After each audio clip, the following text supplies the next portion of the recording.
Or we do this the old-fashioned way. How did you make that so fast? Portal! The recipe is simple. Take an empty glass bottle, fill it with gasoline or other suitably flammable liquid, and stuff a piece of cloth, preferably also soaked in gasoline, into the neck. To use, simply ignite the cloth and throw. The quintessential improvised weapon, the Molotov cocktail has become a potent symbol of armed rebellion and violent protest the world over.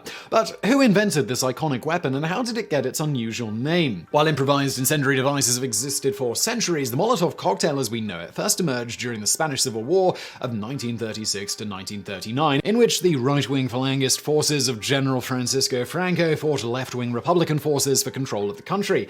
Franco's forces, though equipped with the latest combat aircraft by its fascist allies Germany and Italy, were largely lacking in tanks and anti-tank weapons, while the Republicans, backed by the Soviet Union, fielded the latest Russian T-26 and T-28 tanks. The Loyalists were thus forced to improvise their own anti-tank weapons, including satchel charges, essentially shoulder bags filled with explosives, and petrol bombs. While flame might seem like an ineffective weapon against a tank, if a large enough fire can be started on the vehicle's rear deck, it can starve the engine of oxygen and cause it to shut off, rendering the tank immobile and vulnerable.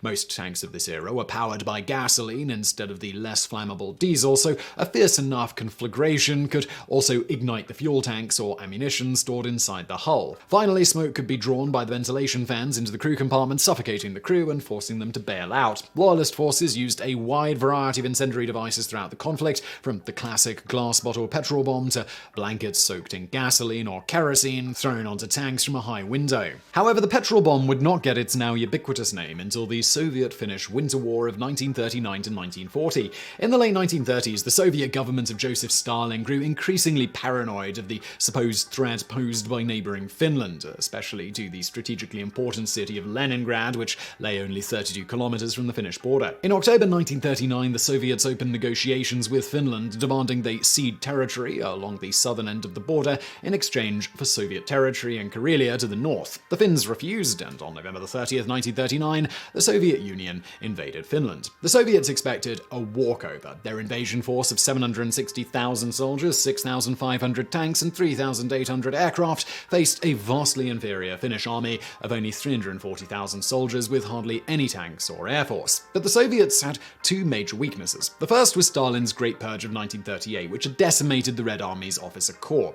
The second was the Finns' superior knowledge of the land and their mastery of winter warfare. Though hopelessly outmanned and outgunned through the use of highly mobile ski troops, ambushers, and hit-and-run tactics, the Finns managed to inflict heavy casualties on the Soviets. Having few anti-tank weapons, Finnish troops relied on near-suicidal tactics like prying off a tank's tracks using crowbars and the extensive use of petrol bombs. While early in the war these were improvised by the troops themselves, later examples were mass-produced by the government alcohol monopoly Alko at the distillery in Rajamäki. These bombs, some 450,000 of which were produced by the war's end, consisted of a sealed 750ml glass bottle filled with alcohol, kerosene, potassium chlorate, and tar to allow the mixture to stick to the side of a tank. Instead of a fuel-soaked rag for a fuse, the bomb used a pair of windproof storm matches strapped to the side of the bottle. These weapons' famous nickname came from an incident early in the conflict. On the opening day of the invasion, Soviet aircraft bombed the Finnish capital of Helsinki. Among the weapons they dropped were the RRAB-3, a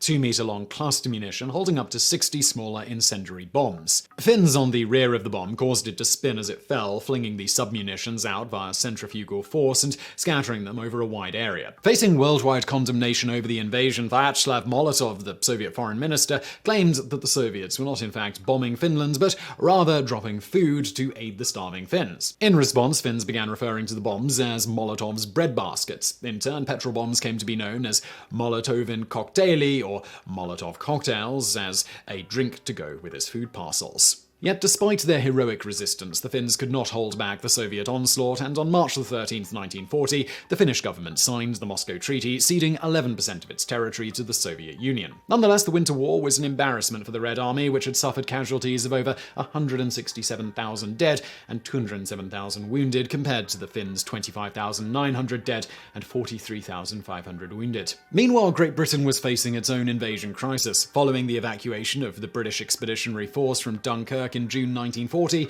a German invasion of the British Isles appeared imminent. With only 40,000 regular troops remaining to defend the island, the government turned to the Home Guard, an organization of 1.5 million civilians otherwise ineligible for regular military service. While strong in numbers, the Home Guard was woefully ill-equipped to the point that many members were issued sharpened sticks known as invasion pikes instead of rifles. To make up the shortfall in equipment, British inventors came up with a variety of ingenious and sometimes bizarre weapons which could be easily produced with common materials. Among these was a version of the Molotov cocktail known as the grenade, hand, or projector number 76. Also known as the Albright-Wilson bomb or the SIP bomb, short for self-igniting phosphorus, the number 76 consisted of a half-pint glass bottle sealed with a crown stopper filled with a mixture of benzene water, white phosphorus, and a strip of raw rubber. Over time, the rubber would dissolve in the benzene and render it suitably sticky. When thrown against a target, the bottle would shatter and the white phosphorus would ignite on contact with the air, setting fire to the benzene-rubber mixture. Due to the highly volatile nature of the white phosphorus, Home Guard members were advised to store the grenades in water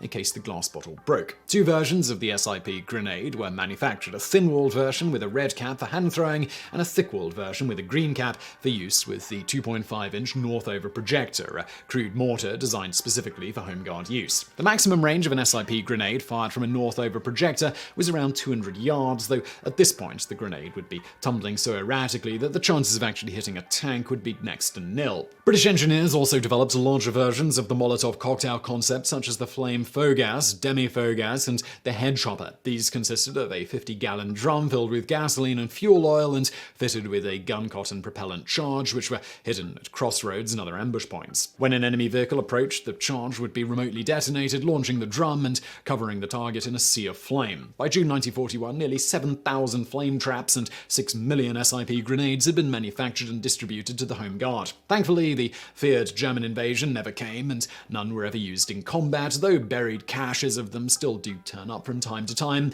much to the chagrin of homeowners and construction workers. The United States also produced an official Molotov cocktail designated the M1 frangible grenade. Similar to the British SIP, it consisted of a small sealed glass bottle filled with various combinations of alcohol, gasoline, naphthalene, or napalm ignited by white phosphorus or various chemical and mechanical fuses. Versions were also made filled with chemical warfare agents such as cyanide and mustard gas. These were not intended for use by regular troops, but rather for distribution to guerrilla groups in Japanese-occupied Asian countries. But like many such weapons, few, if any, were ever used in combat, and all stocks were destroyed at the conclusion of the war. For while cheap and easy to manufacture, Molotov cocktails are often as hazardous to their users as they are to the enemy, and have thus largely remained a weapon of last resort. Perhaps their most famous use during World War II was during the 1943 Warsaw Ghetto Uprising, when 1,000 Polish Jews, equipped mostly with improvised weapons, bravely resisted Nazi attempts to liquidate the ghetto and deport its inhabitants to the extermination camps at